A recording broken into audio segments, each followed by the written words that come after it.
ndinoitwa Edson Sangana, ndinogara pa 4229 muunit D Seke Chitungwiza.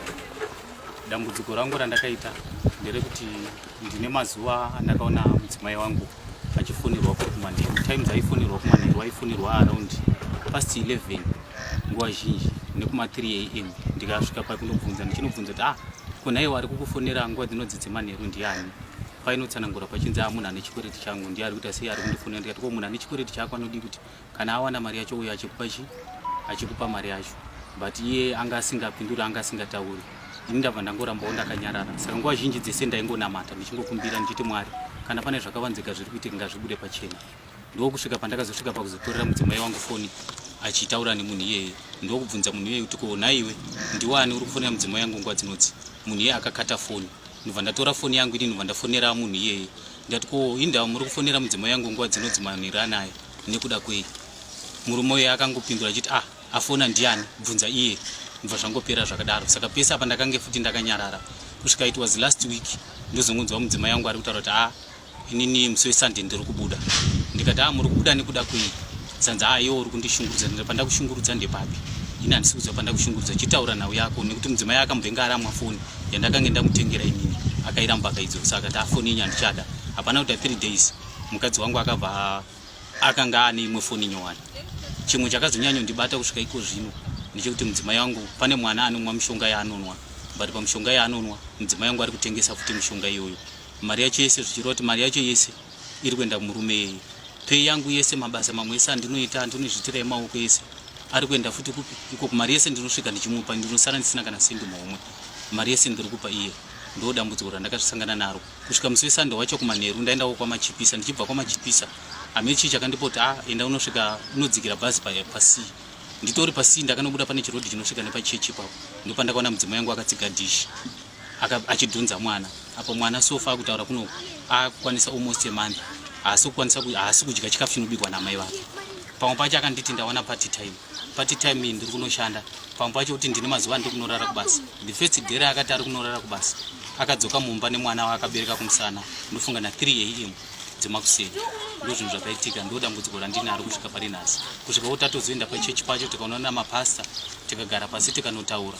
Asi pakutaurwa kwese kwakaitwa iye sekuru wacho achinobvunza kuti konai muri kuti kudii? Uyu ndiye ari kunzi ndiye murume weche womukadzi uyu. Uri kuti kudii nenyaya uye ari kutaura? Because pasta panditanga kuvaona ini vakandibudisa kuti sekuru vakanditi ndawana munhu wekuti ndigare naye. Ndikatovabvunza kuti ko sekuru zvamawana munhu wekuti mugare naye, munhu mamuwana rini nenguva diki diki iyoyi? Mamuwana kupi? Sanza ndatomuwana, musazongoshamisika munhu yapapi kumba. Kureva kuti vanhu havaitoplana zvinhu zvavo zvavaitoplana. Ndofunga mwedzi uno wese, mwedzi wapera wese taitongonetsana. Mukadzi achiti ndikuita se ndiri kubva mwedzi uno ndopawangu akaronga.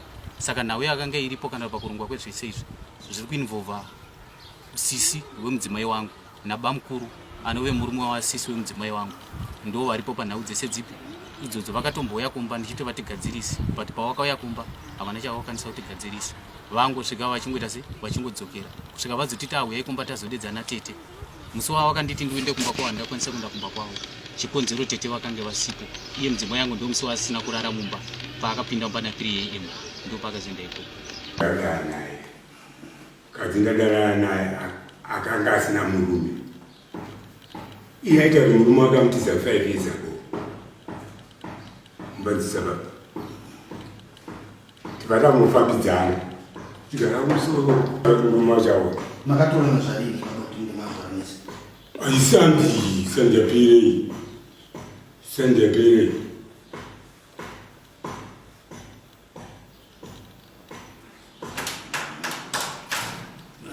Makamutsvagira imba pari pano here pachechi? Aiwa.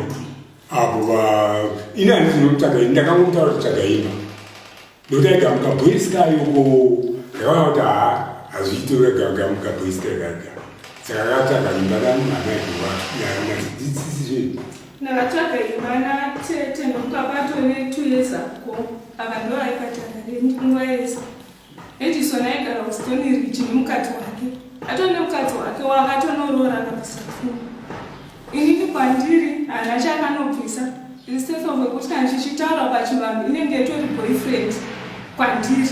Kwezi ngone vana naye tu. But hana chakanobvisa mushango wedu. kana kumusha kwangu hakuzivi ndosaka zokudza ichindobva kuchifu kweza hakuzivi kumusha kwacho.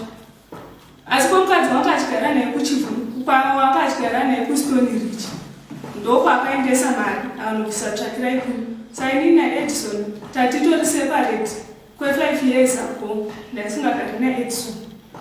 Ndobva ndazosanganawo nababa vachiti ndiri kutsvaka munhu wekuita wokuroora. Ndobva taurirana nababa. Ndobva ndatanga kufambidzana nababa. Ndichifambidzana nababa pane pandakamborwara. Ndobva ndatorwa nehama dzangu ndikarapiswa nehama dzangu. Ndobva audzwa kunzi Edison kuno kumukadzi wako ari kurwara zvese nemwana. Toita sei nemwana wako? Mvati handisisiri baba wemwana yeye. Tsvagai vamwe baba munini vari nani kwete ini nekuti akanga ane mukadzi wanga ari nani. Saka zvadaro ndazopora pandakazouya ava mva ndichichitsvaga imba huru. Ndobva ndapiwa mari. Ndobva ndatsvaga imba huru. Ndobva ndatanga kugara apa kana ndichigara izvezvizvi. Saka ndichigara ipapo avanga vari muprose yekuti vachiendesa mari uku. Edison hamuna propati yake irimo mumba mandandigarawo. Iye ndakatobva kuStone Ridge atonzwa kuti ndikuda uroro. Ndopakaya zvandikuda kudi ndakuda kudzoka ndikati hazviiti kuti ndikutambire ndiri ndega enda kuhama dzangu unotanga waroora wotaurirana nehama dzangu sinzi wanga waine mukadzi wako inini zvebarika handini wonguvana takamitisana wose kana tichinyatsoitarisa imba inenge chinzi chihure chataiita iye neni ndobva ngonipo vana to. Saka inini muzonanawo kwandakaitawo nababa pamusi weSunday ndobva vazonditi ndakufunga zvokuita zvokutora. Saka ndokuona kuti nini magariro acho andanda kuita kumba ndozvakazondipa puresha yekuti ndiuye kuno nekuti Edison anga akundishungurudza kumba apa chari kungotsvaga mweya weshaisani kototi ari kuda zvekugara neni. Saka ini zvonzi ndiri mukadzi waEdison handisi mukadzi waEdison.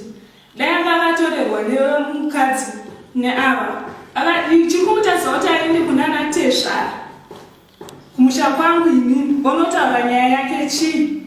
Chiri kumutadza kuti aende kuna naTezvara kuna natete kuna nambuni kuti aiwa ndatorerwa mukadzi wangu kana ndiri mukadzi wake chaiche pachivanhu chai. Vana vacho hasi kuchengeta hasi kuendesa vana kuchikoro. Izvo atotanga kuenda kukiresha baba vandio vari kubhadhara ndo vakatobhadhara nezvino kireshi iri kuendwa nemwana mudiki ndibaba iye hapana kana chake chaari kuita pavana. Saka ndomuti muri